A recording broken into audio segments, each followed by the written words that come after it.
कानूनी शिक्षा श्रृंखला संख्या 60 मुकदमे के शीघ्र विचारण का अधिकार। लेखक पी.डी. मैथ्यू। अनुवाद माधुरी पाल। भारतीय सामाजिक संस्थान लोधी रोड, नई दिल्ली 11/3003।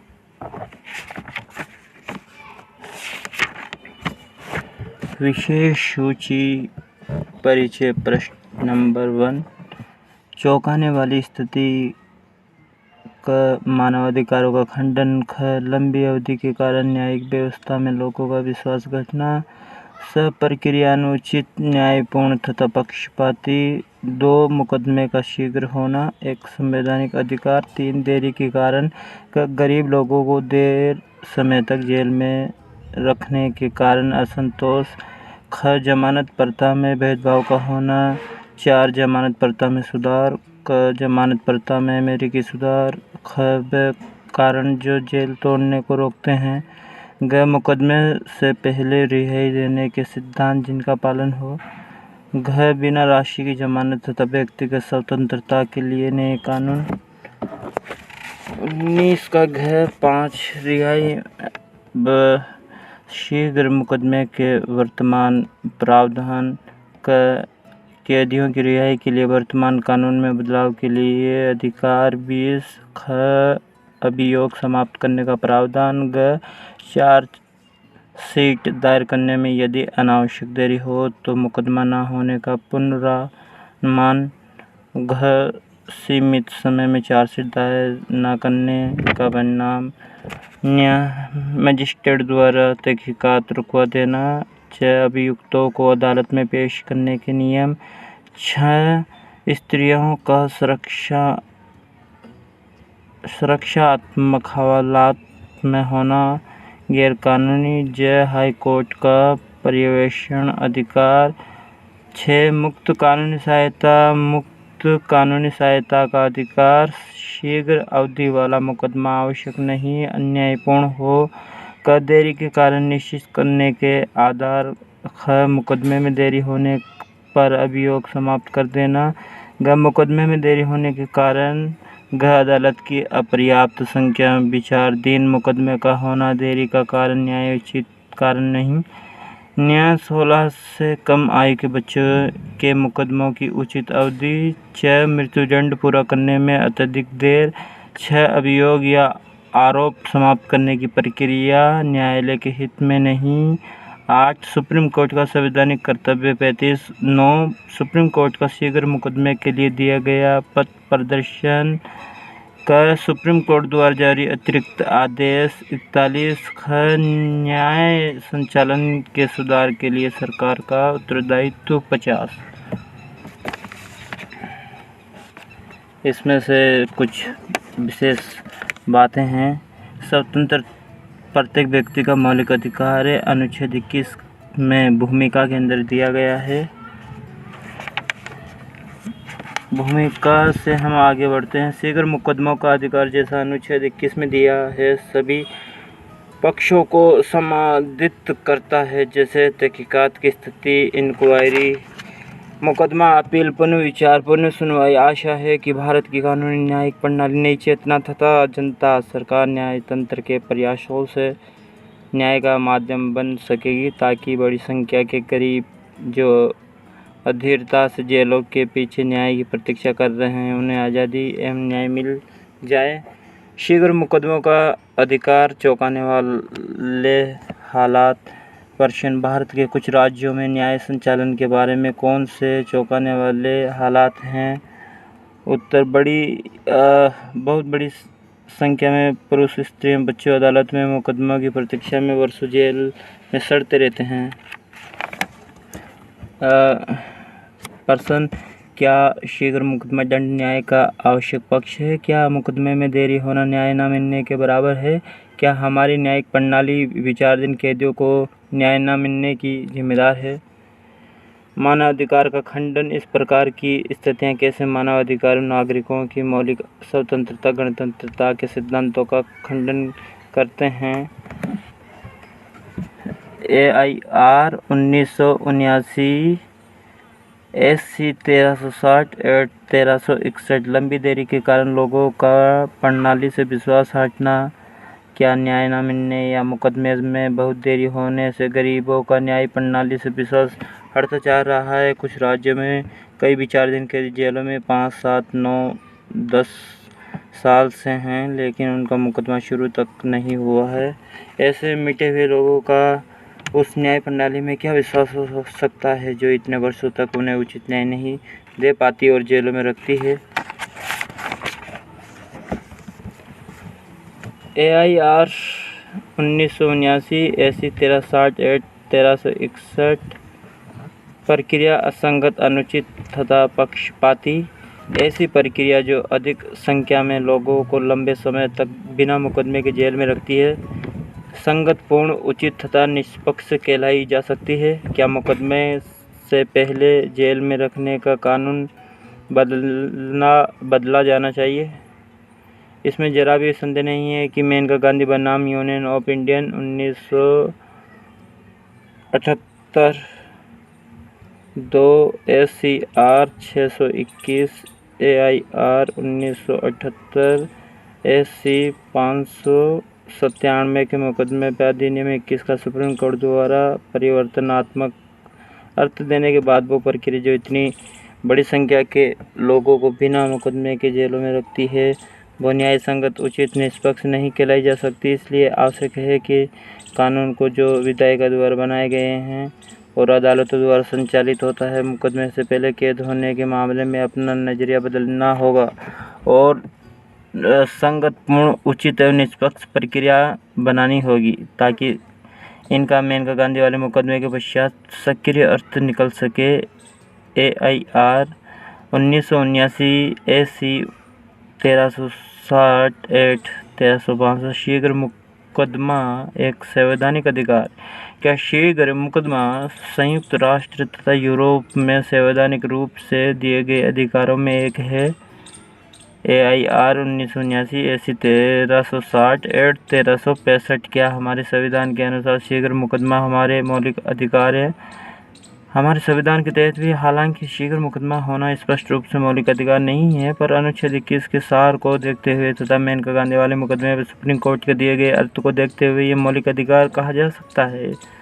उस मुकदमे में कहा गया है कि अनुच्छेद 21 हर व्यक्ति को ये मौलिक अधिकार देता है कि कानून द्वारा निश्चित की गई प्रक्रिया के अनुसार ही किसी व्यक्ति को जीवन या मुक्ति से वंचित किया जा सकता है और ये प्रक्रिया संगत, पूर्ण, उचित और निष्पक्ष होनी चाहिए, ना कि कोई अनुच्छेद 21 से मिली जुली प्रक्रिया हो। यदि कोई व्यक्ति ऐसी प्रक्रिया से अपनी स्वतंत्रता खो देता है जो संगत, पूर्ण, उचित एवं निष्पक्ष नहीं है, ऐसी स्थिति में अनुच्छेद 21 के तहत उसके मौलिक अधिकारों का खंडन माना जाएगा और वो अपने मौलिक अधिकारों को लागू करने के अधिकार रखता है और रियायत ले सकता है। कोई भी प्रक्रिया जो शीघ्र मुकदमा सुनिश्चित नहीं करती, संगत, पूर्ण, उचित और निष्पक्ष नहीं कहलाई जा सकती है और अनुच्छेद 21 को पूरा नहीं करती है। इसलिए इसमें कोई संदेह नहीं है कि शीघ्र मुकदमा अनुच्छेद 21 में दी गई जीवन और स्वतंत्रता के मौलिक अधिकार का अनिवार्य हिस्सा है। AIR 1979 SC 1360 एट 1365 इसमें अभियुक्त तो शीघ्र मुकदमे के संवैधानिक अधिकार से वंचित नहीं कर सकती। सरकार की अपनी आर्थिक समस्या हो सकती है और खर्चे की प्राथमिकता भी हो सकती है, पर जैसा कि अदालत ने PBS मलकम 370 F सब 395 मुकदमे में कहा है कि गरीबी का हवाला देकर कानून किसी भी सरकार को ये इजाज़त नहीं देगा कि वो अपने नागरिकों को संवैधानिक अधिकार से वंचित रखे। सरकार को शीघ्र मुकदमे का संवैधानिक आदेश है और इसके लिए जो भी आवश्यक है वो सरकार को करना चाहिए। AIR 1979 1979 SC 3069 एट 3076 1369 एट 1376 देरी के कारण पैसे वाले अभियुक्तों और मुकदमा चलाने वाली एजेंसियों की मुकदमे में देरी करने की योजना। कैसे पैसे वाले अभियुक्त तथा मुकदमा चलाने वाली एजेंसियां फौजदारी मुकदमे में देरी करते हैं? एक अभियुक्त यदि उसने मुकदमा टलवाने का तय कर लिया है, वो ये आसानी से कह सकता है। यदि उसके पास एक अदालत से दूसरी ऊपर की अदालत के पास बार बार जाने के खर्चे उठाने की क्षमता हो, तहकीकात, शिकायत और आरोपों को हर तरह के आधार बनाकर रद्द करने के लिए ढेरों अर्जियाँ दी जाती है। ये निर्भर करता है कि मुकम्मल और वकील में कितनी पटुता है। कई बार जैसे ही मामला कोर्ट में आरोप लगने की इजाज़त के लिए आता है, आरोप लगने की इजाज़त को अनुचित ठहरा दिया जाता है। जैसे ही किसी गवाह से पूछताछ की जाती है तथा ज़रूरी कागज पेश किए जाते हैं, गवाही गैरकानूनी ठहरा दी जाती है और कई हाई कोर्ट पहुंच जाते हैं। कई ये कह कर हाई कोर्ट चले जाते हैं कि वो अदालत मामले की तय तक पहुंच सकती है। अदालत में हमेशा याचिका दी जाती है कि माना सारा मुकदमा सच्चा है, फिर भी अपराध सिद्ध नहीं होता। नतीजा ये है कि कार्रवाई रुकवा दी जाती है और मुकदमा टाल दिया जाता है। समय बीतने के साथ साथ गवाहों का मिलना मुश्किल हो जाता है और यादें ताज़ा नहीं रहती है। गायब होते गवाह और धूमिल होती यादों से मुकदमा चलाना और कठिन हो जाता है। हम ये नहीं कहना चाहते कि देरी से होने वाले फौजदारी के मुकदमों की जिम्मेदारी अमीर और अनैच्छिक आरोपी पर है।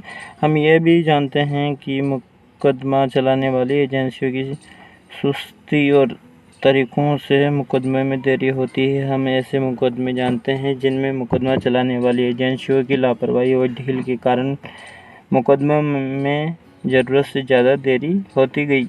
गरीबी की मार खाए बेजुबान अभियुक्त जो अपनी आवाज़ नहीं उठा सकते, महीनों और वर्षों जेल में सड़ते रहते हैं और मुकदमे का इंतज़ार करते रहते हैं, क्योंकि मुकदमा चलाने वाली एजेंसियां असंवेदनशील हैं। अपराध तय करने के लिए पेज नंबर 11।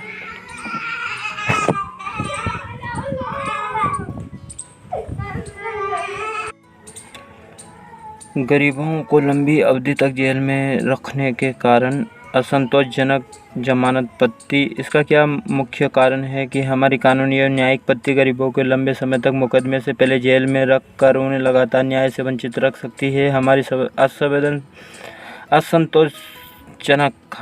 असंतोषजनक जमानत पत्ती ही इसका कारण है। हमारी जमानत पत्ती का नज़रिया किस ढंग से गलत है? वर्तमान जमानत पत्ती कैसे गरीबों के खिलाफ काम करती है? यद्यपि वे निरपराध हैं, उन्हें जेल जीवन के शारीरिक मानसिक कष्ट भुगतने पड़ते हैं। अपने बचाव की तैयारी के लिए वो कुछ नहीं कर पाते।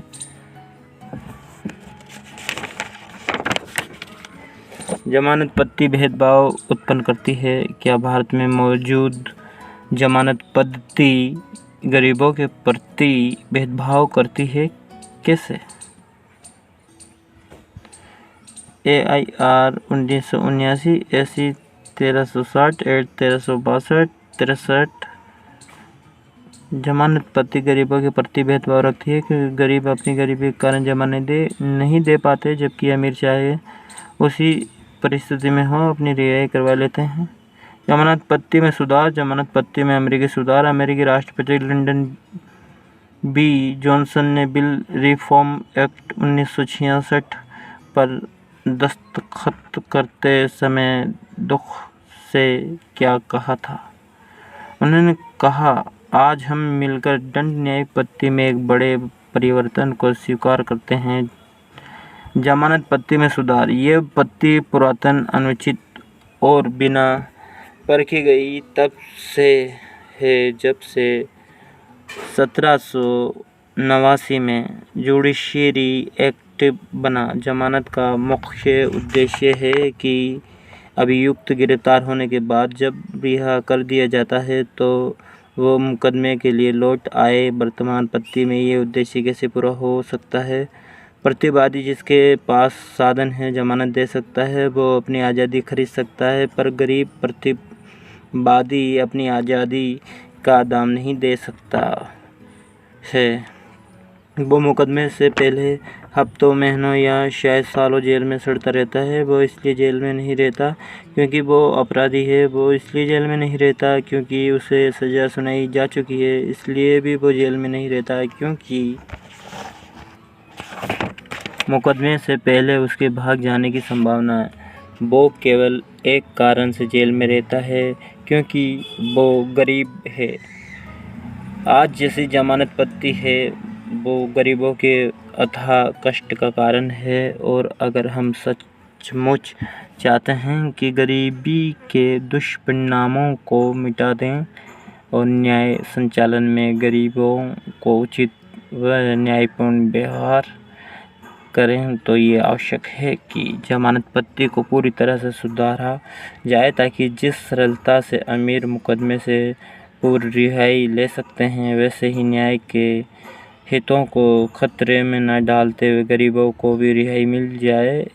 AIR 1979 SC 1360 एट 1363 बेकारण जो भागने में रुकावट बन सकते हैं।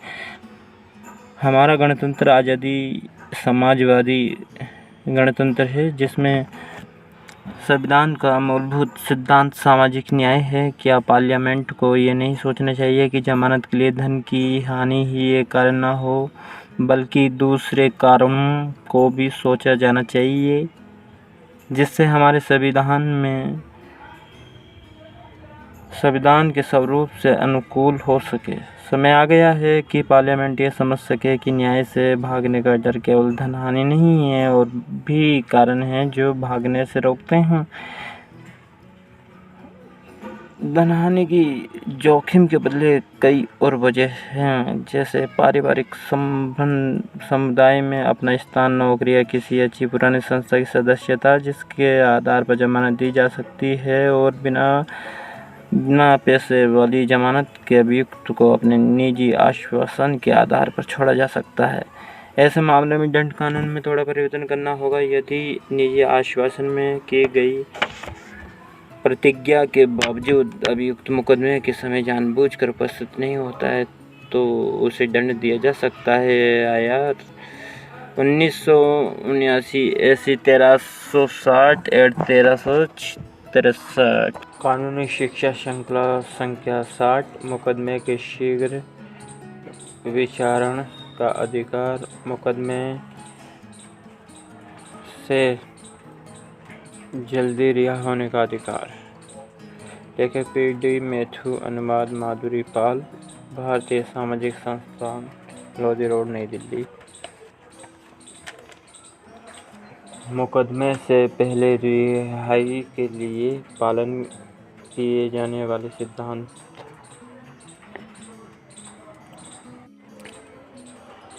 क्या जो कानून आज मौजूद है उसके तहत अदालतों को वो पुरानी विचारपंथी छोड़ देनी चाहिए, जिसमें मुकदमे से पहले की रिहाई प्रतिभूतियों के आधार पर दी गई जमानत पर निर्भर करती है। मुकदमे से पहले की रिहाई में हमारी अदालतों को किस सिद्धांत पर चलना चाहिए, वो समाज में कितने समय से रह रहा है। हाँ, वो विचारधारा पुरानी हो चुकी है, और अनुभव ये इंगित करता है कि इस विचारधारा ने अच्छाई के बदले नुकसान अधिक पहुंचाया है।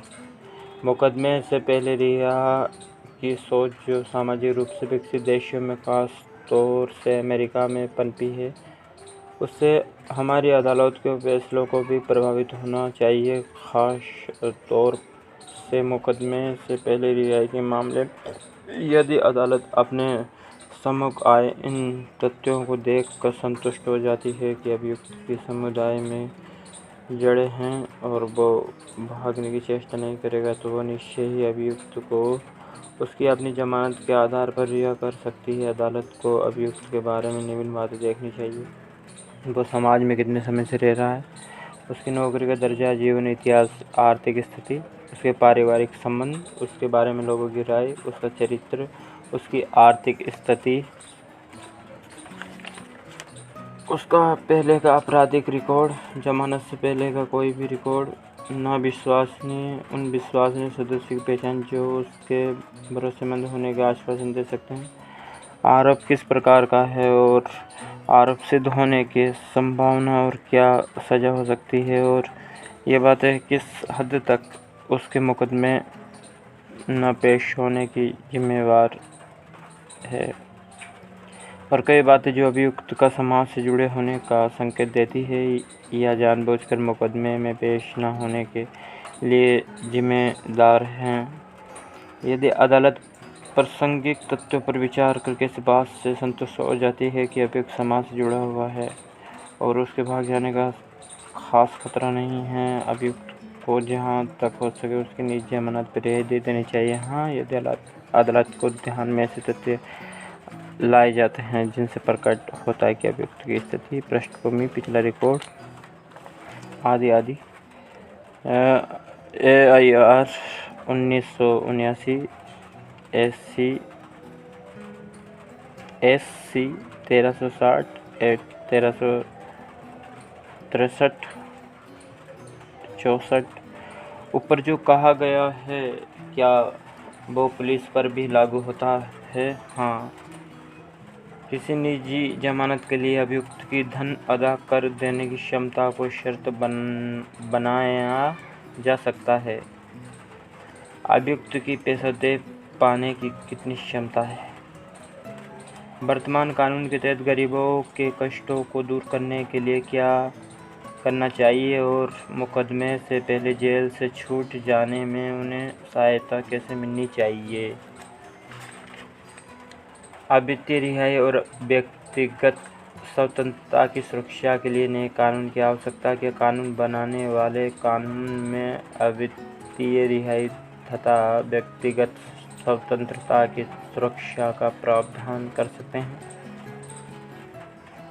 रिहाई और शीघ्र मुकदमे के मौजूदा प्रावधान कैदियों को रिहा करने के मौजूदा कानूनों में अदालत के अधिकार। मौजूदा क्या संहिता के प्रावधान को देखते हुए क्या अदालतों को न्यायिक अधिकार है कि वो उन अभियुक्तों को जमानत पर रिहा कर दें जो मुकदमे की प्रतीक्षा कर रहे हैं या उनके मुकदमे में प्रस्तुत होने की बिना प्रतिभूति के निजी जमानत पर छोड़ दें? अभियोग समाप्त करने का प्रावधान। क्या क्रिमिनल प्रोसीजर कोड इतना विस्तृत है कि मजिस्ट्रेट अभियोग को समाप्त कर दे यदि अभियोग पक्ष बार अवसर मिलने पर भी अपने गवाहों को पेश नहीं कर पाता?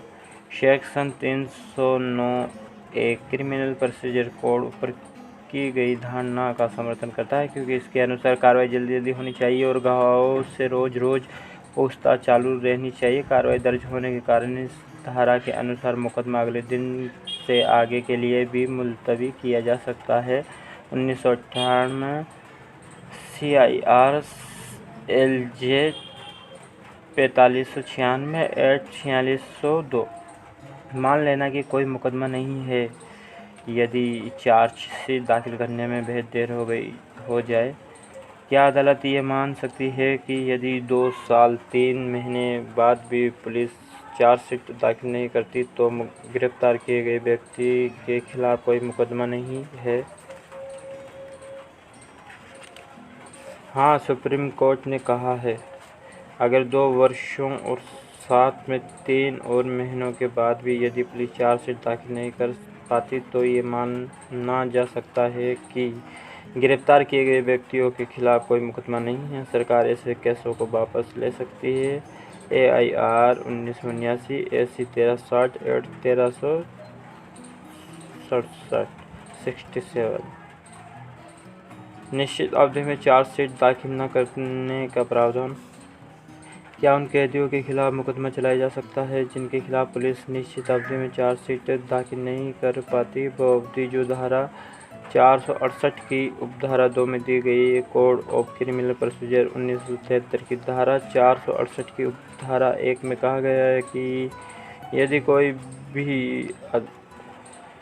कोई भी अदालत उस अपराध पर विचार नहीं करेगी जो उपधारा 2 में दिया गया है तथा उपधारा 2 में दी गई मियाद और की समाप्ति के बाद और ये मियाद 6 महीनों की है अगर ऐसा अपराध है जिसकी सज़ा केवल जुर्माना मात्र है 1 साल की है, अगर अपराध की सज़ा 1 वर्ष की कैद से अधिक नहीं है और 3 वर्ष है यदि अपराध की सज़ा 1 वर्ष से अधिक परंतु 3 वर्ष से अधिक ना हो। इसलिए स्पष्ट कि वे कैदी जिनके खिलाफ उपधारा 468 की उपधारा 2 में दी गई अवधि में पुलिस चार्जशीट दाखिल नहीं करती उसके खिलाफ मुकदमा नहीं चलाया जा सकता और उन्हें तुरंत छोड़ दिया जाना चाहिए क्योंकि उन्हें जेल में रखना गैरकानूनी होगा और साथ ही अनुच्छेद 21 के तहत दी गई उनके मूलभूत अधिकारों का खंडन भी होगा। AIR 1979 SC 1360 Act 1369। मजिस्ट्रेट द्वारा तहकीकात रुकवाना। कोड ऑफ क्रिमिनल प्रोसीजर 1973 की धारा 167 167(5) में तहकीकात करवाने के बारे में क्या दिया गया है। कोड ऑफ क्रिमिनल प्रोसीजर 1973 की धारा 167(5) में कहा गया है कि यदि कोई मुकदमे के बारे में मजिस्ट्रेट सोचता है कि यह सम्मन का मुकदमा है और जिस तारीख से अभियुक्त गिरफ्तार हुआ है उससे 6 महीने के अंदर तहकीकात समाप्त नहीं होती, मजिस्ट्रेट अपराध के बारे में और तहकीकात को रुकवा सकता है। लेकिन अगर जो अधिकारी तहकीकात कर रहा है वो मजिस्ट्रेट को इस बात के लिए संतुष्ट कर दे कि विशेष कारणों से और न्याय के हित में तहकीकात 6 महीनों के बाद भी चालू रहे तो तहकीकात चालू रह सकती है। AIR 1979 SC 1360 एड 1369 विचारधारा कैदियों को अदालत में पेश करने का नियम। विचाराधीन कैदियों को मजिस्ट्रेट के सामने पेश करने का भारत में क्या कानून है। कोड ऑफ क्रिमिनल प्रोसीजर 1973 की धारा 167(2) के अनुसार विचाराधीन कैदियों को समय समय पर मजिस्ट्रेट के सामने पेश करते रहना चाहिए। धारा 167 167(2) में दी गई शर्त के अनुसार मजिस्ट्रेट अभियुक्त को 15 दिन से ज़्यादा जेल में रखने का आदेश दे सकता है। अगर वो इस बात से संतुष्ट है कि ऐसा करने के पर्याप्त कारण स्त्रियों का संरक्षित कारागार में रहना गैरकानूनी, क्या स्त्रियों को बिना किसी अभियोग के या गवाही देने के लिए जेल में रखा जा सकता है। उनके हितों की रक्षा के लिए सरकार को क्या करना चाहिए। संरक्षित कारागार एक शब्द आडंबर है जो केवल शब्द को छिपाने के लिए जेल शब्द को छिपाने के लिए गढ़ लिया गया है। यह अभियुक्त केवल अपनी चेतना को शांत करने के लिए है। इसमें कोई संदेह नहीं है कि जिन स्त्रियों को सुरक्षित कारागार के कर जेल में रखा जाता है वह बिना किसी अपराध के लंबे समय के लिए स्वतंत्रता से वंचित हो जाती है। जो ये तथाकथित संरक्षित कारागार है वो निजी स्वतंत्रता के दृष्टिखंडन से कम नहीं है जिसे स्वतंत्रता का अनुच्छेद 21 में आश्वासन दिया है। इसके अतिरिक्त कानून में ऐसा कोई प्रावधान नहीं है जिसके अनुसार संरक्षित कारागार के कर उसे जेल में रखा जा सके या उसकी गवाही देने के लिए आवश्यकता हो। सरकार को चाहिए कि समाज कल्याण राज्य होने के कारण उन स्त्रियों और बच्चों की देखरेख करने के लिए कल्याण केंद्रों की स्थापना करें जिनके पास कोई ठोस ठिकाना नहीं है और जिनकी देखभाल समाज भी नहीं करता। ये सरकार का कर्तव्य है कि जो स्त्री और बच्चे बेघर एवं गरीब हैं उनकी रक्षा स्वयं सरकार करे। AIR 1979 SC 130 at 1367। High court का निरीक्षणात्मक अधिकार, क्या हाई कोर्ट को यह अधिकार है कि विचाराधीन कैदियों के मुकदमों का निरीक्षण करे ये देखने के लिए कि किसी राज्य मजिस्ट्रेट संहिता के प्रावधानों का पालन कर रहे हैं या नहीं। हाँ, उत्तर है हाँ। निःशुल्क कानूनी सहायता, निःशुल्क कानूनी सेवा की अपने देश में क्या स्थिति है। जो व्यापक एवं पर्याप्त कानूनी सेवा के बारे में चिल्लाता रहता है। ऐसे कई विचाराधीन कैदी हैं जिन पर ऐसे अभियोग लगे हुए हैं जिनकी जमानत हो सकती है लेकिन जो अब भी जेल में पड़े हुए हैं उनकी तरफ से जमानत के लिए कोई अर्जी नहीं दी गई या वो इतने गरीब हैं कि वो अपनी जमानत नहीं करवा सकते या आम देखा गया है कि विचाराधीन कैदी जिन्हें मजिस्ट्रेटों के सामने पेश किया जाता है उस बात से अनभिज्ञ होते हैं कि जमानत पर रिहा होने का इनका अधिकार है और गरीबी के कारण वे अपने लिए कोई वकील नहीं कर सकते जो उन्हें बताए कि उनको जमानत की अर्जी देने का अधिकार है। AIR 1979 SC 1369 एड 1373 गरीबों तक कानूनी प्रक्रिया के लाभ पहुंचाने के लिए किस बात की आवश्यकता है ताकि उन्हें अन्याय से बचाया जा सके और उन्हें उनके संवैधानिक व कानूनी अधिकार दिलवाए जा सके। गरीबों तक कानूनी प्रक्रिया के लाभ पहुंचाने तथा उन्हें अन्याय से बचाना और उन्हें उनके संवैधानिक एवं कानूनी अधिकार दिलवाना तब तक संभव नहीं है जब तक कि राष्ट्रव्यापी कानूनी सेवा प्रोग्राम चालू न हो जो गरीबों को निःशुल्क कानूनी सेवा मुहैया करा सके। मेनका गांधी बनाम यूनियन ऑफ इंडिया के मुकदमे में फैसले में यह तय हो चुका है कि अब अनुच्छेद 21 ये कहता है कि कोई भी व्यक्ति अपने जीवन से या स्वतंत्रता से वंचित नहीं रह सकता सिवाय उस प्रक्रिया के तहत जो कानून ने स्थापित की है। अमेरिका के न्यायाधीश ब्लैंक ने गिडियन बनाम बेराइट के मुकदमे में कानूनी सेवा के बारे में क्या राय जाहिर की थी। गिडियन बनाम बेराइट 1967 372 US 335 न केवल ये पूर्वोदाहरण बल्कि तर्क और विचार के कारण भी ये हमारे लिए आवश्यक है कि हम जानें कि हमारी हानिकारक दंड न्याय पद्धति में कोई व्यक्ति जिस पर मुकदमा है और जो इतना गरीब है कि वो अपने लिए वकील नहीं कर सकता, उसका मुकदमा निष्पक्ष ढंग से तब तक नहीं हो सकता जब तक उसे वकील न दिलवाया जाए। न्यायाधीश डगलस अमेरिका का कौन सा निर्णय है जो निःशुल्क कानूनी सेवा की भावना को निष्पक्ष प्रक्रिया का अभिन्न तत्व मानता है। अपने पक्ष में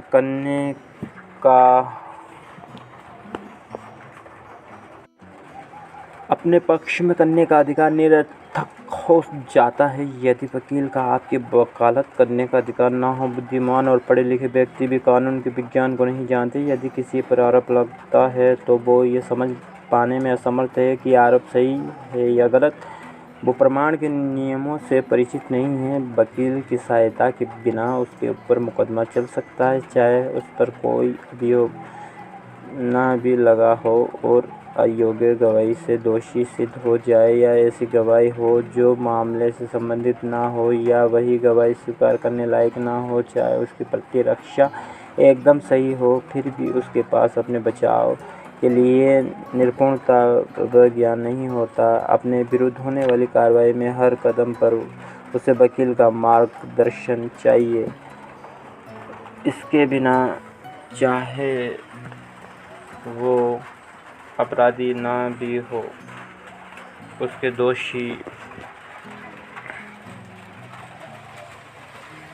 दोषी होने का संकट बना रहता है, क्योंकि वो नहीं जानता कि अपने को कैसे निरपराध सिद्ध किया जाए।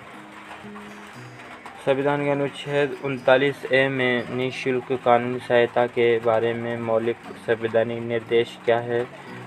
39A समान न्याय और निःशुल्क कानूनी सहायता सरकार का ये देखने का कर्तव्य है कि जिस ढंग से न्यायिक पद्धति चल रही है वो समान अवसर के आधार पर न्याय को बढ़ावा दे तथा उचित कानून योजना बनाकर निःशुल्क कानूनी सहायता दे और ये भी देखें कि आर्थिक विपन्नता या दूसरी कमियों के कारण किसी भी नागरिक को न्याय मिलने के अवसर से वंचित न रहना पड़े।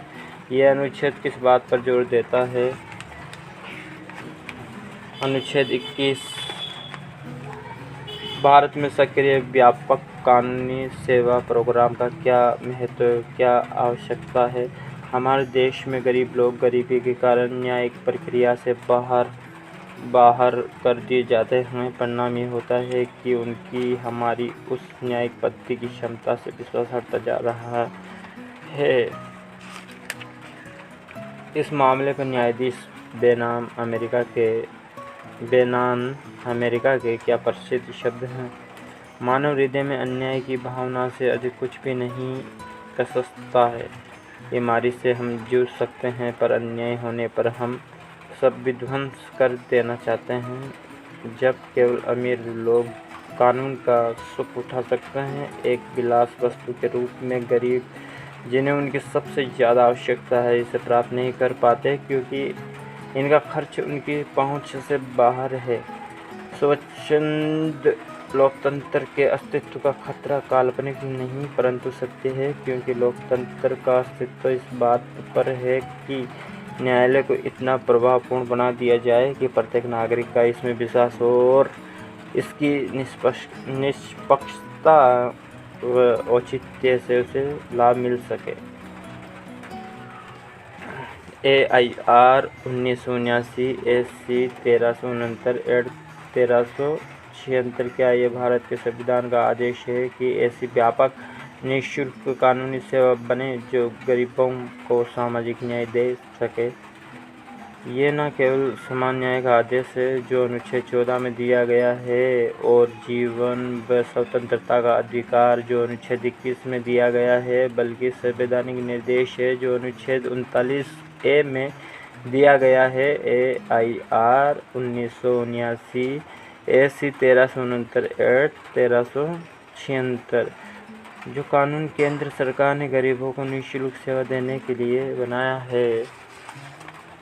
देरी से होने वाला मुकदमा पक्षपाती मुकदमा नहीं। क्या शीघ्र होने वाला मुकदमा ही उचित मुकदमा है? क्या देरी से होने वाला मुकदमा पक्षपाती मुकदमा है? AIR 1981 SC 1675 एड 1678 उचित मुकदमे के लिए शीघ्र मुकदमा होना आवश्यक है, इसका विपरीत होना सत्य नहीं है। देरी से होने वाला मुकदमा आवश्यक नहीं कि पक्षपाती मुकदमा हो। ये देरी अभियुक्त के हथकंडों या व्यवहार के कारण भी हो सकती है।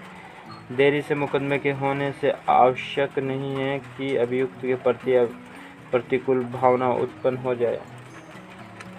देरी होने के कारणों पर विचार। देरी के कारण के लिए जिन बातों को ध्यान में रखना चाहिए। अमेरिका में जहां शीघ्र मुकदमे का अधिकार संवैधानिक अधिकार है, यदि मुकदमा शीघ्र नहीं होता है तब अभियुक्त को यह अधिकार है कि वो अभियोग से मुक्त हो जाए या जो सजा हुई है वो समाप्त हो जाए। पर शीघ्र मुकदमे के अधिकार से अभियुक्त वंचित हुआ है, ये तय करने के लिए अदालत ये विचार कर सकती है कि प्रतिवादी स्वयं देरी के लिए जिम्मेदार है या नहीं। देरी के कारण या बचाव तैयार। प्रतिवादी स्वयं देरी के लिए जिम्मेदार है या देरी के कारण वो बचाव तैयार नहीं कर पाया। कोर्ट ये भी ध्यान में रख सकती है कि देरी जानबूझकर नहीं की गई और अदालत की कार्यसूची में जल्दी की संभावना नहीं थी या अभियोग लगाने वाले लोगों की कमी थी। AIR 1981 SC 1675 एड 1677 मुकदमे में देरी के आधार पर अभियोग समाप्त कर देना। क्या अभियोग मुकदमे में देरी के आधार पर समाप्त किया जा सकता है? यह प्रश्न की सिद्ध दोष देरी से होने वाले मुकदमे के आधार पर समाप्त किया जा सकता है, इस बात पर निर्भर करता है कि मुकदमे के तथ्य व परिस्थितियाँ क्या हैं। अदालत में मुकदमों का देरी से होने का कारण मजिस्ट्रेट व अतिरिक्त सेशन न्यायाधीशों की अदालतों में फौजदारी मुकदमे में देरी होने का मुख्य कारण क्या है? मजिस्ट्रेटों अतिरिक्त सेशन न्यायाधीशों की अदालत में फौजदारी मुकदमे में क्यों देर होती है? इसका एक मुख्य कारण यह है कि जहां जजों की संख्या पर्याप्त नहीं है और उन लोगों के काम करने की परिस्थितियां भी संतोषजनक नहीं है। मजिस्ट्रेटों और एडिशनल सेशन जजों की अदालतें ऐसी हैं जहां काम का इतना ज़्यादा बोझ है कि उनका काम से निपटना संभव है ही नहीं। कई ऐसे उदाहरण हैं जहां मजिस्ट्रेटों और एडिशनल सेशन जजों की नियुक्तियां वर्षों तक रुकी रहती हैं और अदालत की कम संख्या से काम चलाना पड़ता है और इससे मुकदमे के शीघ्र होने पर प्रभाव पड़ता है। कई बार मजिस्ट्रेटों और एडिशनल सेशनल जजों के पास पर्याप्त स्टाफ नहीं होता तथा उन सुविधाओं की भी कमी रहती है जिससे मुकदमे जल्दी निपटाए जा सके। AIR 1986 SC 1773 1779 ऐसी स्थिति के लिए क्या उपाय हैं? प्रत्येक राज्य सरकार को पर्याप्त संख्या की अदालतें बनाने के लिए आवश्यकता अनुसार जजों को नियुक्त करने और उन्हें आवश्यक सुविधा प्रदान करने के लिए आवश्यक कदम उठाने चाहिए। AIR 1986 SC 1773 एक्ट 1779 विचाराधीन मुकदमों और पर्याप्त संख्या में अदालतों की कमी मुकदमों में देरी के लिए तर्कसंगत नहीं है। एक व्यक्ति पर प्रिवेंशन ऑफ करप्शन एक्ट के तहत अभियोग लगाया गया। एक FIR होने के बाद 13 वर्ष बीत गए। अभियोग रद्द करने की अर्जी जो अभियुक्त ने दी उसे इसलिए अस्वीकार कर दिया गया कि देरी इसलिए हुई क्योंकि CBI की एक ही स्पेशल अदालत काम कर रही थी और बहुत संख्या में मुकदमे इस अदालत में विचाराधीन थे। क्या ऐसी देरी न्यायसंगत है? नहीं। सुप्रीम कोर्ट ने रादेव शर्मा बनाम बिहार सरकार में यही कहा था। 16 वर्ष से नीचे की उम्र के बच्चों के मुकदमों का उचित समय। 16 साल से नीचे वाले बच्चों के मुकदमों की उचित अवधि क्या है? इस अवधि के बाद शीघ्र मुकदमे के अधिकार का खंडन माना जाएगा। मृत्युदंड पूरा करने में अत्यधिक विलंब, क्या ये अनुच्छेद 21 का खंडन है? यदि अनुच्छेद 161 व 72 के तहत दया याचना का निपटारा करने में अत्यधिक देरी होने से अभियुक्त के मृत्युदंड को पूरा करने में अत्यधिक देरी हो जाती है और जिससे मृत्युदंड पाने वाले को मानसिक यंत्रणा भुगतनी पड़ती है। क्या मृत्युदंड जीवन कारावास में बदला जा सकता है? संविधान के अनुच्छेद 21 में अविलंब मुकदमे का अधिकार सम्मिलित है। इसलिए मृत्युदंड पूरा करने में यदि अत्यधिक देरी हो जाती है जिससे अभियुक्त को मानसिक कष्ट या यंत्रणा मिलती है तो ये अनुच्छेद 21 का खंडन है। इसलिए मृत्युदंड को आजीवन कारावास में बदला जा सकता है। 1989 4C62 24 मार्च 1983 को शेर सिंह बनाम पंजाब सरकार 1982 4C244 के मुकदमे में सुप्रीम कोर्ट ने 3 विद्वान न्यायाधीशों की खंडपीठ ने कहा है कि मृत्युदंड पूरा करने में यदि अत्यधिक देरी होती है तब मृत्युदंड दिया जाए या नहीं, परंतु कोई ऐसा पक्का नियम नहीं है। 1989 4C62 67 आरोप या सिद्ध दोष रद्द करने की प्रक्रिया न्याय के हित में नहीं। अदालतों को ऐसे मामलों में क्या करना चाहिए जब आरोप सिद्ध दोष का रद्द होना न्याय के हित में न हो?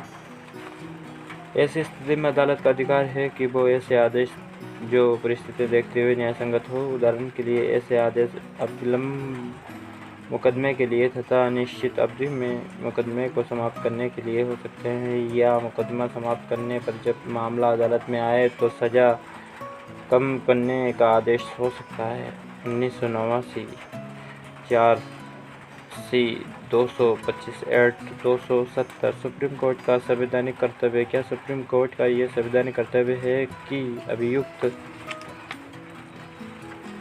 का शीघ्र मुकदमे के मौलिक अधिकार को लागू करने के लिए सरकार को आवश्यक निर्देश दे?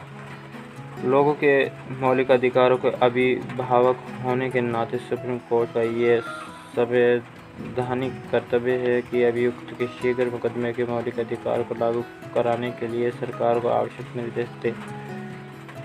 क्या सुप्रीम कोर्ट को सक्रियतावादी नजरिया अपनाने का अधिकार है जैसा अमेरिका में है? सरकारों को सुस्पष्ट कार्रवाई करने के निर्देश दे ताकि शीघ्र मुकदमे का मौलिक अधिकार लागू हो सके। AIR 1979 SC 1369 एक्ट 1377 शीघ्र मुकदमे के अधिकार के बारे में सुप्रीम कोर्ट का मार्गदर्शन। अब्दुल रहमान अंतुल्य बनाम RAS नामक मुकदमे में सुप्रीम कोर्ट ने शीघ्र मुकदमे के अधिकार के बारे में मार्गदर्शन किया। प्रस्ताव निम्नलिखित है। संविधान के अनुच्छेद 21 में निहित उचित तर्क संगत एवं न्यायपूर्ण प्रक्रिया द्वारा अभियुक्त को शीघ्र मुकदमे का अधिकार प्राप्त है। शीघ्र मुकदमे का अधिकार अभियुक्त का अधिकार है ये कि शीघ्र मुकदमा जनहित में है और ये समाज हित में भी है, अभियुक्त का अधिकार बना रहेगा। ये सभी के हित में है कि अभियुक्त दोषी है या निरपराध, ये जल्दी से तय हो जाए। अनुच्छेद 21 में निहित शीघ्र मुकदमे के अधिकार में सभी अवस्था सम्मिलित हैं, जैसे तहकीकात की अवस्था, जांच पड़ताल की अवस्था, मुकदमा, अपील, पुनरावलोकन तथा दोबारा मुकदमा होना। यह अदालत यही शीघ्र मुकदमे के अधिकार को स्वीकारती है और इसमें सीमित दृष्टिकोण की कोई आवश्यकता नहीं। अभियुक्त के दृष्टिकोण से शीघ्र मुकदमे के अधिकार में जिन बातों का महत्व है वो ये हैं: दोषित से पहले जेल का समय छोटा होना चाहिए। दूसरे शब्दों में अभियुक्त को बिना वजह उसके दोषित से पहले लंबे समय के लिए जेल में नहीं रखना चाहिए। अनावश्यक लंबे समय की तहकीकात, जांच पड़ताल मुकदमे से अभियुक्त को जो चिंता, खर्च और पेशे में विघ्न तथा शांति भंग भुगतने पड़ते हैं वो कम से कम होने चाहिए। इससे अनावश्यक देर से अभियुक्त की अपने बचाव की क्षमता भी बढ़ सकती है, जैसे गवाहों की मृत्यु हो जाना या उनका गायब हो जाना या उपलब्ध न होना। 4. इसके साथ ही हम इस सत्य को भी नहीं नकार सकते हैं कि आमतौर से अभियुक्त ही कार्रवाई में देरी करवाता है। ये संकेत अक्सर दिया जाता है कि विलंब बचाव का एक हथकंडा है, चूँकि अभियुक्त का दोष सिद्ध करने का जिम्मा अभियोग पक्ष का है। विलंब साधारणतया अभियोग पक्ष को पक्षपाती बना देता है। गवाहों का उपलब्ध न होना तथा समय बीतने के कारण गवाही का गायब हो जाना अभियोग पक्ष हित के विपरीत हो जाता है। हाँ, कई मुकदमे ऐसे हैं जिनमें स्वयं अभियोग पक्ष कार्रवाई में देर करवाता है। इसलिए हर मामले में जब शीघ्र मुकदमे का अधिकार खंडित किया गया है, पहला सवाल यह है कि विलंब के लिए कौन जिम्मेदार है। सही नियम से की गई कार्रवाई किसी भी पार्टी द्वारा हो जिसका उद्देश्य अपने हित और अधिकारों को सुनिश्चित रखना हो, उसे विलंब करने की तरकीब नहीं कहा जा सकता। ना ही ऐसी कार्रवाई में जो समय लग रहा हो उसे विलंब करना कहा जा सकता है। ये बिना कहे समझा जा सकता है कि तुच्छ कार्रवाई या ऐसी कार्रवाइयाँ जो सिर्फ विलंब हेतु कही जा रही हैं उसे सही नियम से की गई कार्रवाई ही नहीं कहा जा सकता। ये वास्तविकता की अर्जी याचना अदालत ने स्वीकार कर ली है और किसी भी ऊंची अदालत ने रोक का आदेश दे दिया है। इस बात का परिणाम नहीं है कि कार्रवाई तुच्छ नहीं है। कई बार ये रोक केवल एक पक्ष के प्रतिनिधित्व से हो जाती है। 5. ये निश्चित करने में कि अनावश्यक विलंब हुआ है, परिणाम स्वरूप शीघ्र मुकदमे के अधिकार का खंडन हमें सभी परिस्थितियों को ध्यान में रखकर होगा, जैसे अपराध किस प्रकार का है, कितने अपराधी हैं और कितने गवाह हैं, अदालत पर काम का बोझ, स्थानीय परिस्थिति कैसी थी इत्यादि। जिसे हम कह सकते हैं कि नियमित विलंब ये सच है कि सरकार का ये कर्तव्य है कि हर एक देरी आवश्यक नहीं अभियुक्त के विरोध में जाएं। कई देरियां अभियुक्त के लाभ के लिए भी हो सकती हैं। 7. हम रिमांड नियम को ना तो स्वीकार कर सकते हैं न उसको लागू कर सकते हैं। अपराधी अपना मुकदमा खुद नहीं कर सकता, उस पर अभियोग पक्ष के कहने पर अदालत मुकदमा चलाती है। इसलिए अभियुक्त की शीघ्र मुकदमे की याचना ये कहकर टाली नहीं जा सकती कि अभियुक्त ने शीघ्र मुकदमे की मांग नहीं की। यदि उसने ऐसी मांग की है और उसका मुकदमा शीघ्र नहीं हुआ है तो ये बात उसके पक्ष में जाएगी, लेकिन अगर वो मांग नहीं करता तो ये उसके खिलाफ नहीं जाएगी। अमेरिका तक में रिमांड नियम को बाबर्न और दूसरे मुकदमे में महत्वपूर्ण बताया गया है। सबसे अंत में अदालत को महत्वपूर्ण तथ्यों का नाप तोल करना होगा और हर केस में देखना होगा कि शीघ्र मुकदमा का अधिकार अस्वीकार किया गया है या नहीं। 9. आम तौर पर अदालत जब इस निर्णय पर पहुंचती है कि अभियुक्त की शीघ्र मुकदमे के अधिकार का खंडन हुआ है तो अभियोग या सिद्ध दोष रद्द किया जा सकता है, लेकिन यही मात्र रास्ता नहीं है। अपराध किस प्रकार का है और क्या परिस्थितियां रही, सब बातें देखने के बाद कार्रवाई रद्द करना न्याय के हित में नहीं हो सकता। ऐसी परिस्थितियों में अदालत पर निर्भर करता है कि वो उपयुक्त आदेश दे। ऐसा आदेश भी दिया जा सकता है कि मुकदमा निश्चित अवधि में समाप्त हो जाना चाहिए। जब मुकदमा समाप्त नहीं हुआ हो या जब मुकदमा समाप्त हो गया हो तो सज़ा कम की जा सकती है, जैसा कि मुकदमे की परिस्थितियों के अनुसार उचित व न्यायसंगत हो। 10 अपराध के मुकदमे की सीमा निर्धारित करना ना तो उपयुक्त न व्यवहारिक है। ऐसा कोई भी नियम अर्थपूर्ण होना चाहिए। ऐसा नियम केवल इसलिए नहीं बनाया जा सकता कि इसके औचित्य को अभियोग पक्ष के कंधों पर डाल दिया जाए। हर ऐसी शिकायत जो शीघ्र मुकदमे के अधिकार के खंडन के बारे में हो, ये अभियोग पक्ष का काम है कि वो देरी का कारण स्पष्ट करे, बताएं कि वो कारण उचित है। साथ ही शिकायत पर फैसले देने से पहले अदालत पर कर्तव्य है कि वो मुकदमे की सारी परिस्थितियां देखे। छठे संशोधन के बावजूद भी अमेरिका की सुप्रीम कोर्ट ने कोई समय सीमा निर्धारित नहीं की है। ना हम ये सोच सकते हैं कि यदि समय सीमा निर्धारित ना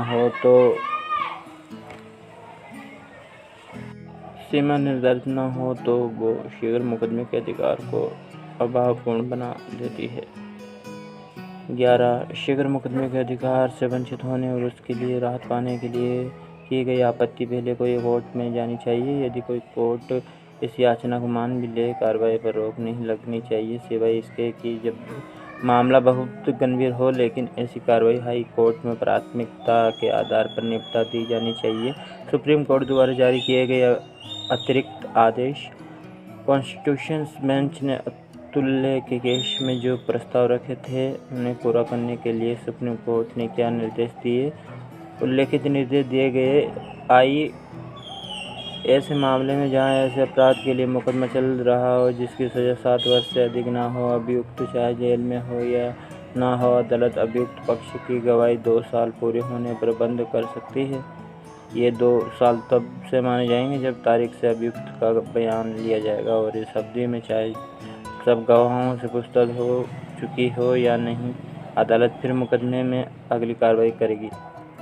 सेकंड, ऐसे मामले में जिनके बारे में पहले बताया गया है, यदि अभियुक्त अपराध के लिए अभियुक्त सजा की जो अवधि है उसका आधा समय जेल में काट लेता है, तब अदालत उसे तुरंत जमानत पर रिहा कर सकती है, किंतु उन शर्तों पर जिन्हें वो ठीक समझती है। 3. यदि अपराध की सजा 7 वर्ष से अधिक की जेल है, तब चाहे अभियुक्त जेल में हो या ना हो, अदालत 3 वर्ष पूरे होने पर अभियोग पक्ष की गवाही बंद कर सकती है। ये 3 वर्ष तब से माने जाएंगे जब उस दिन से अभियुक्त का बयान रिकॉर्ड किया गया। परंतु यदि अभियुक्त के व्यवहार के कारण गवाही का समय बढ़ जाता है और अभियोग समय से पूरा नहीं होता है, तब अदालत अभियोग पक्ष की गवाही न बंद करने का अधिकार रखती है। 5. यदि अदालत के आदेशों से मुकदमे पर रोक लगा दी गई हो या कानून के तहत जितने समय तक रोक लगा दी गई हो, वो समय अभियोग पक्ष गवाही के बंद करने की अवधि से निकाल दिया जाएगा। यह निर्देश नीचे दिए गए मुकदमे के दिए गए थे। कॉमन कोज बनाम Union of India 1996, 84, 44, 1996, AIR 1979, SCW 2279 तथा Common Cause act registered society बनाम Union of India 1996, 65, SC 775 1997, AIR SCW 219 290 198 और 1998, CRI LJ 45 96 4602। उपयुक्त मुकदमे में सुप्रीम कोर्ट ने कौन से निर्देश दिए थे जो सभी राज्यों एवं संघ क्षेत्रों में सार्थक हैं? वे निम्नलिखित हैं। उपरोक्त मुकदमों में सुप्रीम कोर्ट ने कौन से निर्देश दिए थे जो सभी राज्यों व संघ क्षेत्रों में सार्थक हैं? वे निम्नलिखित हैं। 1. ऐसे अपराध जो भारतीय दंड संहिता या कोई दूसरे कानून जो उस समय लागू हो के तहत दंडनीय हो और फौजदारी अदालत में उस अपराध का अभियुक्त पर आरोप हो जिसकी संज्ञा जुर्माना और बगैर जुर्माने 3 वर्ष से अधिक ना हो, और अगर ऐसे अपराधों के मुकदमे 1 वर्ष या इससे अधिक समय तक अदालत में अटके हुए हों और अभियुक्त 6 महीने या उससे अधिक समय तक जेल में हो और उन्हें जमानत पर न छोड़ा गया हो, तो फौजदारी अदालत अभियुक्त को जमानत पर या अभियुक्त द्वारा दिए गए निजी बॉन्ड पर छोड़ सकती है या उन शर्तों पर छोड़ सकती है जो सेक्शन 437 क्रिमिनल प्रोसीजर कोड में दी गई हैं। यदि इंडियन पिनल कोड या दूसरा कोई कानून जो उस समय लागू हुए उसके अनुसार दिए गए अपराध व इल्ज़ाम अभियुक्त पर है जिससे फौजदारी की संज्ञा जुर्माने सहित या बिना जुर्माने के 5 वर्ष से अधिक न हो, और यदि ऐसे अपराधों के मुकदमे 2 वर्ष या इससे अधिक समय तक कोर्ट में अटके पड़े हैं और अभियुक्त को जमानत पर रिहा नहीं किया गया है और वो 6 महीने या उससे ज़्यादा समय तक जेल में है, फौजदारी अदालत उसे जमानत पर या अभियुक्त की निजी बॉन्ड पर रिहा कर सकती है, परंतु सेक्शन 437 CRPC के तहत अदालत कुछ शर्तें भी लगा सकती हैं। इंडियन पिनल में बात करते हैं। इंडियन पिनल कोड या दूसरा कोई कानून जो उस समय लागू है उसके अनुसार दिए गए अपराध इल्ज़ाम अभियुक्त पर है जिसे फौजदारी अदालत के समक्ष लगाया गया हो, और जिन अपराध की संज्ञा जुर्माने सहित या बिना जुर्माने के 7 वर्ष या उससे कम हो, और ऐसे अपराधों के मुकदमे 2 या 2 से अधिक वर्षों तक अदालत में अटके हुए हों और अभियुक्त को जमानत पर रिहा न किया गया हो और पर जेल में 1 या 1 से अधिक वर्ष तक रखा गया हो, फौजदारी अदालत अभियुक्त को जमानत या अभियुक्त द्वारा दी गई निजी बॉन्ड पर रिहा कर सकती है, अलबत्ता सेक्शन 437 CRPC की दृष्टि में लगाई गई शर्त पर 2 ट्रैफिक संबंधी अपराधों की फौजदारी कार्रवाई अभियुक्त को समन न जारी करने के कारण 2 साल तक फौजदारी अदालत में अटकी हुई हो, तो अदालत अभियुक्त को रिहा कर सकती है और मामला रद्द कर सकती है। वे मुकदमे जो IPC या उस समय के तहत जो कानून उस समय लागू हो फौजदारी अदालतों में 2 साल से ज़्यादा अटके पड़े हो और कोर्ट की इजाज़त से उनका आपस में फैसला हो चुका हो, और अगर इन मामलों में मुकदमे शुरू न हुए हों, फौजदारी अदालत पब्लिक प्रोसिक्यूटर तथा दूसरी पार्टी उनके वकीलों को सुनने के बाद अभियुक्त को रिहा कर सकती है और मुकदमे समाप्त कर सकती है। सब मुकदमे जो फौजदारी अदालत में भारतीय दंड संहिता के तहत या दूसरे कानून के तहत विचाराधीन हैं तथा जो उन अपराधों से संबंधित हैं जो अन्वेषणीय हैं तथा जिनकी जमानत हो सकती है, और अगर ये मुकदमे 2 साल से अधिक समय से विचाराधीन है और मुकदमा आरंभ नहीं हुआ, तब फौजदारी अदालत अभियुक्त को रिहा कर सकती है या दोष से मुक्त कर सकती है और मुकदमे को समाप्त कर सकती है। भारतीय दंड संहिता दूसरे कानून के तहत फौजदारी अदालतों में जो केस विचाराधीन हैं तथा जो उन अपराधों के लिए विचाराधीन हैं जिनकी सज़ा केवल जुर्माना है या जो अपराध बार बार नहीं किए जाते, और अगर ये मुकदमे 1 वर्ष से अधिक से विचाराधीन हैं और मुकदमे आरंभ नहीं हुए, फौजदारी अदालत अभियुक्त को रिहा कर सकती है या दोष मुक्त कर सकती है और मुकदमे समाप्त कर सकती है। ये भारतीय दंड संहिता दूसरे कानून के तहत फौजदारी अदालत में जो मुकदमे विचाराधीन हैं और उनकी सज़ा जुर्माने समेत या बिना जुर्माना 1 वर्ष तक है, और यदि ये मुकदमे 1 वर्ष तक विचाराधीन रहे और उनके मुकदमे शुरू नहीं हुए, फौजदारी अदालत अभियुक्त को रिहा कर सकती है तथा दोष मुक्त कर सकती है और ऐसे मुकदमे को समाप्त कर सकती है। भारतीय दंड संहिता में बात करते हैं। भारतीय दंड संहिता दूसरे कानून के तहत फौजदारी अदालतों में जो मुकदमे विचाराधीन हैं और जिनकी सज़ा जुर्माने सहित या बिना जुर्माना है, भारतीय दंड संहिता दूसरे कानून के तहत फौजदारी अदालतों में जो मुकदमे विचाराधीन हैं और उनकी सज़ा जुर्माने सहित या बिना जुर्माना 3 वर्ष है, और अगर ये मुकदमे 2 वर्ष से अधिक विचाराधीन रहे और इनके मुकदमे शुरू नहीं हुए, फौजदारी अदालत अभियुक्त को रिहा कर सकती है और दोष मुक्त कर सकती है। 3 क्लाज 1 और 2 में दिए गए निर्देश है तो ये बताया जा रहा है कि फौजदारी मामलों में विचाराधीन वाली अवधि उस तारीख से मानी जाएगी जिस तारीख को अभियुक्त को अदालत में बुलाया गया था। 1996 4 CRC 33 8P 35 36 जिन मामलों में सुप्रीम कोर्ट द्वारा दिए गए निर्देश लागू नहीं होते, निर्देश 1 और 2 में हम जो दिए गए हैं, जो जिन मामलों में लागू नहीं होते उनमें अपराध भ्रष्टाचार हो, सरकारी धन का गबन हो, धोखाधड़ी का, चाहे वो Indian penal code prevention of corruption act 1947 या किसी और कानून के तहत हो, भी तस्करी, विदेशी मुद्रा विनिमय उल्लंघन तथा वे अपराध जो narcotics, drug and psychotropic substances act 1985 के तहत हैं। जो अपराध essential commodities act 1955, fraud, adulterations act और दूसरे एक्ट जिनके तहत पर्यावरण तथा दूसरे आर्थिक अपराध हैं, वे अपराध जो आर्म्स एक्ट 1959, सप्लोसिव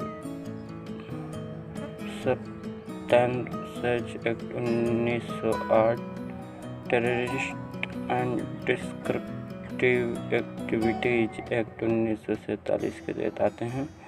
इस सेना, जल सेना, वायु सेना से संबंधित अपराध, आम शांति भंग करने वाले अपराध, सरकारी नौकरी से संबंधित अपराध, सिक्के एवं सरकारी टिकटों से जुड़े अपराध, आय अपराध जो निर्वाचन से जुड़े हों, जेब अपराध जो झूठी गवाही न्याय से जुड़े हों, के सरकार के खिलाफ किया गया कोई और अपराध, वे अपराध जो टैक्स नियमों से जुड़े हों, एवं किसी को बदनाम करने का अपराध जो सेक्शन 499 में परिभाषित है, 499 सेक्शन।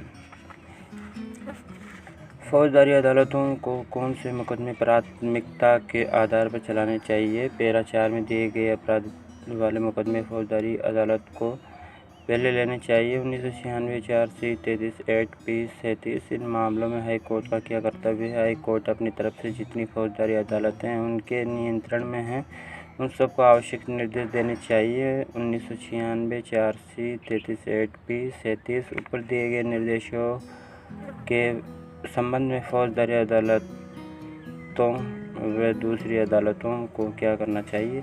फौजदारी अदालतों को तथा उन सब अदालतों को जिनमें फौजदारी मुकदमे चलते हैं ऊपर दिए गए निर्देशों के अनुसार उचित कार्रवाई करनी चाहिए। 1996 4C 33 8P 37 में हम प्रश्न किन मुकदमों में उपरोक्त निर्देश लागू हो सकते हैं? उत्तर है उपरोक्त निर्देश न केवल उन मुकदमों पर लागू होते हैं जो उस विशेष दिन अदालत में विचाराधीन हैं, परंतु उन पर भी लागू हो सकते हैं जो बाद में बनाए जाते हैं। जब कोई मुकदमा निर्देश 1 और 4 के तहत आ सकता है, जब बिना विलंब की अदालत को उचित आदेश जारी कर देने चाहिए। 1996 4C 33 8 37 परसेंट सुप्रीम कोर्ट ने जो निर्देश कॉमन काज बनाम यूनियन ऑफ इंडिया केस में 23 नवंबर 1996 को दिए थे, उनमें क्या स्पष्टीकरण और संशोधन किया गया? उत्तर कॉमन काज बनाम Union of India 1996 6C 75 case पर सुप्रीम कोर्ट ने निम्नलिखित स्पष्टीकरण व संशोधन किए। आए हमारे निर्णय के पैरा घातक मुकदमों की विचाराधीनता की जो अवधि दी गई है वह उन मुकदमों पर लागू नहीं होगी जहां फौजदारी कार्रवाई में विचाराधीनता के कारण अभियुक्त की देरी कराने वाले दाव पेच हो या अभियुक्त की कोई और ऐसी क्रिया हो जिसमें मुकदमे में देरी होती रही हो। दूसरे शब्दों में पैरा 2 में दिए गए क्लॉजेज के अनुसार फौजदारी कार्रवाई विलंबित होती रही है चाहे अभियुक्त ने कार्रवाई समाप्त करने में पूरा सहयोग दिया हो और देरी अभियुक्त के कारण न हुई हो। अभियुक्त को निर्णय के पैरा 2 से पैरा 2 के अनुसार रिहाई या दोष मुक्ति का कोई अधिकार नहीं है। ये उपयुक्त मुकदमे की विचाराधीनता पैरा 1 से 7 में दिया गया है तथा मुकदमे का शुरू न होना जो पैरा 2 से पैरा 10 में दिया गया है। इसका निम्नलिखित अर्थ है। सेक्शन कोर्ट के सामने आए मुकदमे शुरू हुए माने जाएंगे जब सेक्शन 228 के अनुसार आरोप लगाए गए होंगे। भारतीय दंड संहिता 1973 का सेक्शन 228 सेकंड वे मुकदमे जिनमें वारंट जारी किया गया है तथा जो मजिस्ट्रेट के सामने आए हैं यदि मुकदमे पुलिस रिपोर्ट के आधार पर है तब मुकदमा शुरू हुआ माना जाएगा। यदि आरोप भारतीय दंड संहिता 1973 की दफ़ा 240 के तहत लगे हैं पर जहां पुलिस रिपोर्ट मुकदमा का आधार नहीं और किसी और तरह से मुकदमा लगा हो तब मुकदमा शुरू हुआ माना जाएगा। यदि आरोप भारतीय दंड संहिता 1973 की दफ़ा 246 के तहत लगा हो। तीसरे में वे मुकदमे जिनकी सुनवाई मजिस्ट्रेट द्वारा की जा रही है तथा जो सम्मान वाले मुकदमे हैं वे तब शुरू हुए माने जाएंगे जब अभियुक्त मजिस्ट्रेट के सामने पेश होंगे और दफ़ा 251 के तहत उनसे पूछा जाएगा कि वो अपराधी हैं या नहीं या उन्हें अपना बचाव करना है। 4 हमारे निर्णय के पैरा 4 में दिए गए अपराधों की लिस्ट पर पैरा 1-2 में दिए गए निर्देश लागू होंगे। निम्नलिखित संयोजन किए जाएंगे। एन भारतीय दंड संहिता की दफ़ा 498 के तहत दिए गए विवाह संबंधी अपराध या किसी और कानून के तहत किए गए अपराध कानून जो उस समय लागू हो। नेगोशिएबल इंस्ट्रूमेंट्स एक्ट के तहत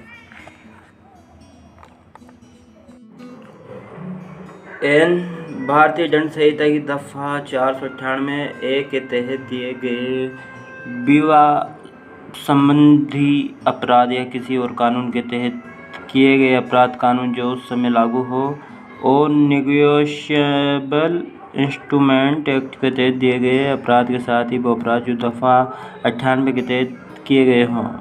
नेगोशिएबल इंस्ट्रूमेंट पी वो अपराध जो फरियादी की संपत्ति के गबन संबंधी हो तथा भारतीय दंड संहिता के तहत विश्वास तोड़ने का अपराध या किसी और कानून के तहत जो उस समय लागू हो। क्यों भारतीय दंड संहिता की दफ़ा 304(a) के तहत कोई भी उतावलेपन और लापरवाही में किए गया अपराध जिनके लिए उस कानून के तहत सजा हो सकती है जो उस समय लागू हो। और वो अपराध जो जनता के स्वास्थ्य सुरक्षा सहूलियतों तथा मर्यादा व नैतिकता पर असर डालते हों। ये अपराध भारतीय दंड संहिता के अध्याय 16 में दिए गए हैं या और वो अपराध जो उस कानून के तहत आते हो जो उस समय लगा हुआ हो। इसके अलावा ये निर्देश दिए जाते हैं कि फौजदारी मुकदमे में ब्रैकेट में से ब्रैकेट श्रेणियों में दिए गए हैं जब अभियुक्त हमारे 1.5.1996 के निर्णय के अनुसार रिहा कर दिया गया है या दोष मुक्त कर दिया गया है उन अपराधों के लिए उन पर फिर से मुकदमा चलाया जा सकता है और उन्हें रिहाई मिलने का अधिकार नहीं है। फौजदारी अदालत अपमानित पार्टी की अर्जी देने पर समन या वारंट उन अभियुक्तों के लिए जारी कर सकती है जो रिहा हो गए हैं या दोष मुक्त हो गए हैं और कानून के अनुसार 12 पर कार्रवाई कर सकती है। ये स्पष्ट किया जाता है कि अपराध के उन मुकदमों में जो निश्चित अवधि के अंतर्गत आते हैं जिसे हमने अपने निर्णय 1.5.1996 में स्पष्ट कर दिया था। जब अभियुक्त को छोड़ा जा चुका है या दोष मुक्त कर दिया गया है, ऐसे छोड़े गए अभियुक्तों पर फिर से मुकदमा नहीं चलाया जा सकेगा और हमारे आदेश के अनुसार जो मुकदमे बंद हो चुके हैं उन्हें दोबारा नहीं खोला जाएगा। 1996 SC 775 भारतीय न्यायालय के सुधार करने में राज्य का उत्तरदायित्व। धन्यवाद साथियों।